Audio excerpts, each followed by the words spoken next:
Assalamu alaikum students, I hope you all are fine and doing well. Today is 25th August 2025 and day is Monday. Start with the name of Allah who is the most gracious and the most merciful. आप लोग भी इल्म इजाफ़े की दुआ पढ़ें। रब्बी ज़िदनी इल्मा, रब्बी शरली सदरी व यस्सिरली अमरी वहलुल उक़दतन मिन लिसानी यफ़क़हू क़ौली। अब बढ़ते हैं अपने आज के SLO की जानिब। जी बेटे, स्क्रीन पे आपको SLO नज़र आ रहा होगा। यहाँ पर मैंने नोटबुक का पेज रेडी किया है। सेम आप लोग भी इसी तरह से करेंगे। SLO है multiply a monomial with a monomial and with a binomial and trinomial. तो हमने मोनोमियल को मोनोमियल के साथ ही मल्टीप्लाई करना है और फिर उसी को हमने बाइनोमियल या फिर ट्राइनोमियल के साथ मल्टीप्लाई करेंगे। मोनोमियल आप लोगों को पता है क्या होता है, जिसमें एक टर्म होती है पॉलिनोमियल में, उसको मोनोमियल बोलते हैं। बाइनोमियल क्या होता है, ऐसा पॉलिनोमियल जिसमें दो टर्म्स हों। एंड ट्राइनोमियल आपके पास वो पॉलिनोमियल होता है जिसमें 3 टर्म्स इंक्लूड हों। ठीक है, तो हमारा आज का जो क्लास वर्क है वो है एक्सरसाइज 6.5 क्वेश्चन नंबर 1 का A to I पार्ट जो है वो हमने करना है। लेकिन उससे पहले हम अपनी बुक से देखते हैं कि क्या लिखा हुआ है।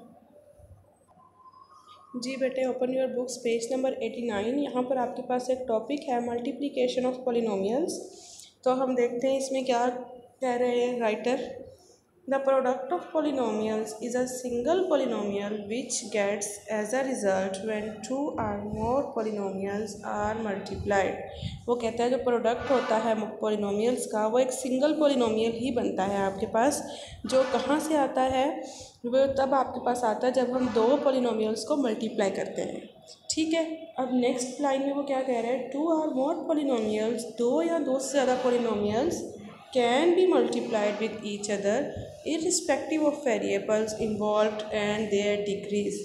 वो कहता है दो या दो से ज़्यादा पॉलिनोमियल्स भी हम मल्टीप्लाई कर सकते हैं बगैर हम उसमें उसके वेरिएबल्स को इन्वॉल्व, मतलब हम ये नहीं कह सकते कि वेरिएबल सेम होगा तभी हम मल्टीप्लाई करेंगे, जिस तरह से हमने एडिशन सब्ट्रैक्शन में पढ़ा था। यहाँ पर ऐसा कोई भी रूल इम्प्लीमेंट नहीं होता। वेरिएबल अगर आपके पास डिफरेंट है तब भी आप मल्टीप्लाई कर सकते हैं, और अगर उसकी डिग्री डिफरेंट है तब भी आप मल्टीप्लाई उसको ईजीली कर सकते हैं। To multiply a monomial with a binomial और trinomial, we multiply the monomial with each term of the binomial और trinomial using the distributive law of multiplication. हाँ जी बेटा, इसमें वो कह रहा है आपको कि हम किसी भी मोनोमियल को बाइनोमियल या ट्राइनोमियल के साथ मल्टीप्लाई जब करते हैं तो हमने उसकी हर टर्म को दूसरे के साथ मल्टीप्लाई करना होता है। उसने कह दिया कि हम वो लॉ यूज़ करते हैं डिस्ट्रीब्यूटिव लॉ मल्टीप्लिकेशन का। तो वो भी आपके पास यही होता है डिस्ट्रीब्यूटिव लॉ, कि आप लोगों के पास अगर दरमियान में वो प्लस है या माइनस पे है जो भी है तो उसको हम एज इट इज़ रहने देते हैं, और हर आपके पास जो इंडिविजुअल टर्म होती है उसको दूसरी हर टर्म के साथ मल्टीप्लाई करवाते हैं। ठीक है, उससे पहले अब हम पढ़ते हैं नेक्स्ट मूव करने से नोट टू रिमेंबर। इसमें लिखा हुआ है द प्रोडक्ट ऑफ 2 और more polynomials is a polynomial whose degree is equal to the sum of degree of the polynomials being multiplied। जी बेटा, यहाँ पे वो कह रहा है कि आपके पास दो या दो से ज़्यादा पॉलिनोमियल का जब हम मल्टीप्लाई करते हैं ना तो उसका जो आंसर आता है, जो उसकी डिग्री होती है वो किसके इक्वल होती है, जो पॉलिनोमियल मल्टीप्लाई हुए हैं उनकी डिग्री के सम से। इसकी मैं आपको एक छोटी सी एग्जांपल यहाँ पे लिख के बताती हूँ। जी बेटा, यहाँ मैंने एग्जांपल लिखी है, देखें इसमें आप लोगों के पास वो क्या मैंने एग्जांपल में लिखा है, x square multiply by x cube which is equal to x raise to power 5।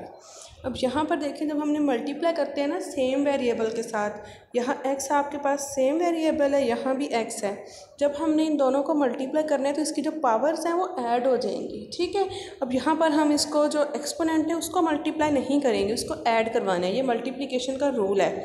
ठीक है, तो 3 को अब हम मल्टीप्लाई करेंगे 2 के साथ तो आंसर 6 आता है, लेकिन हमने 3 को 2 के साथ मल्टीप्लाई नहीं करना, we have to add the exponents. तो जब हम ऐड करेंगे तो 2 + 3 आंसर आ जाएगा 5। तो ये जो आपके पास नोट टू रिमेंबर में लिखा हुआ था इसको अब दोबारा पढ़ लेते हैं। द प्रोडक्ट ऑफ 2 और मोर पॉलिनोमियल्स, वो कहते हैं दो या दो से ज़्यादा पॉलिनोमियल का जो प्रोडक्ट होता है वो एक ऐसा पॉलिनोमियल होता है जो कि हमारे पास ये है, whose degree is equal to the sum of degrees of polynomials being multiplied। अब उसकी जो डिग्री है, इसकी डिग्री देखें ये वाली है 5। ठीक है, अब इसकी डिग्री आपके पास ये जो एक्स स्क्वायर और एक्स क्यूब था, इनकी जो डिग्रीज़ हैं उनके सम के इक्वल है। तो अगर मैं 2+3 करूँ तो आंसर 5 आता है। ठीक है, तो ये बात आपके पास हमने इसको देख लिया है, समझ लिया कि किस तरह से है। नेक्स्ट देखें, आपके पास टॉपिक है मोनोमियल विद मोनोमियल। जब हमने एक मोनोमियल को दूसरे मोनोमियल के साथ मल्टीप्लाई करना है तब क्या होगा? To multiply a monomial by another monomial, find the product of the coefficients of involved variable and add the exponents of same variables. वही बात है कि आपने जो कोफिशिएंट होता है ना किसी भी मोनोमियल के साथ, जिस तरह से यहाँ पर देखें ए स्क्वायर के साथ 5 है, ये 4 है, ये 7 है, इनको आपने मल्टीप्लाई करना होता है, लेकिन आपके पास जो एक्सपोनेंट हैं वो ऐड होते हैं। वो एक्सपोनेंट ऐड किसके होने हैं? सेम वेरिएबल्स के। मतलब अगर मेरे पास एक्स है दोनों साइडों पे तब मैं उसके एक्सपोनेंट ऐड कर पाऊँगी, अदरवाइज़ मैं उसको ऐड नहीं करूँगी। हम एग्जांपल करते हैं, अगर आपको समझ आ जाएगी मज़ीद।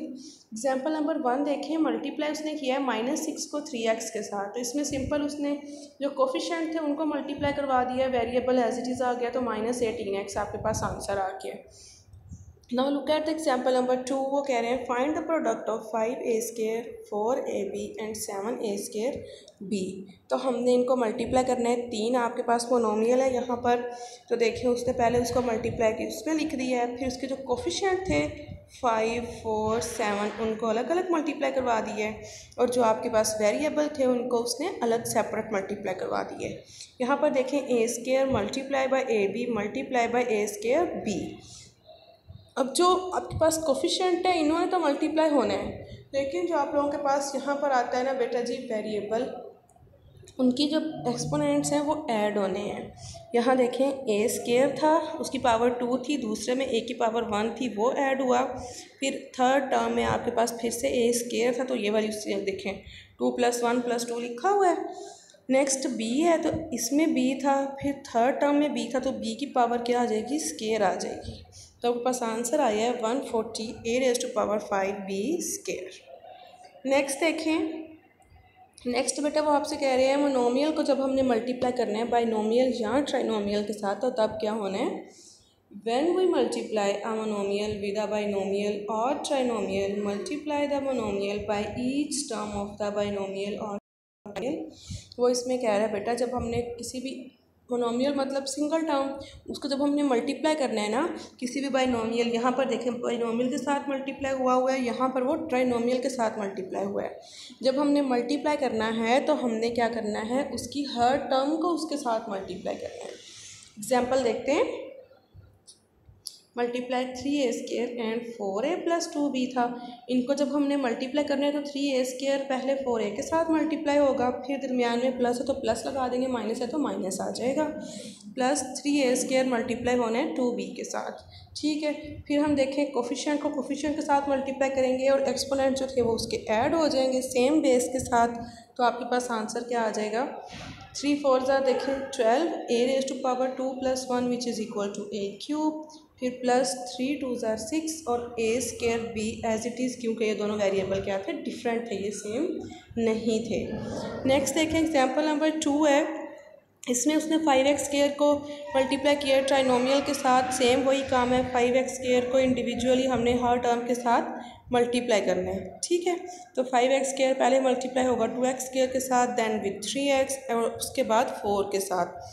हमने जब मल्टीप्लाई करेंगे तो देखें 5 2 10, x² multiply by x² which is equal to x⁴, क्योंकि उसकी जो एक्सपोनेंट है वो आपके पास ऐड हो रहे हैं। ठीक है, नेक्स्ट आ जाएगा 5 3 15, x⁵3 + 20x²।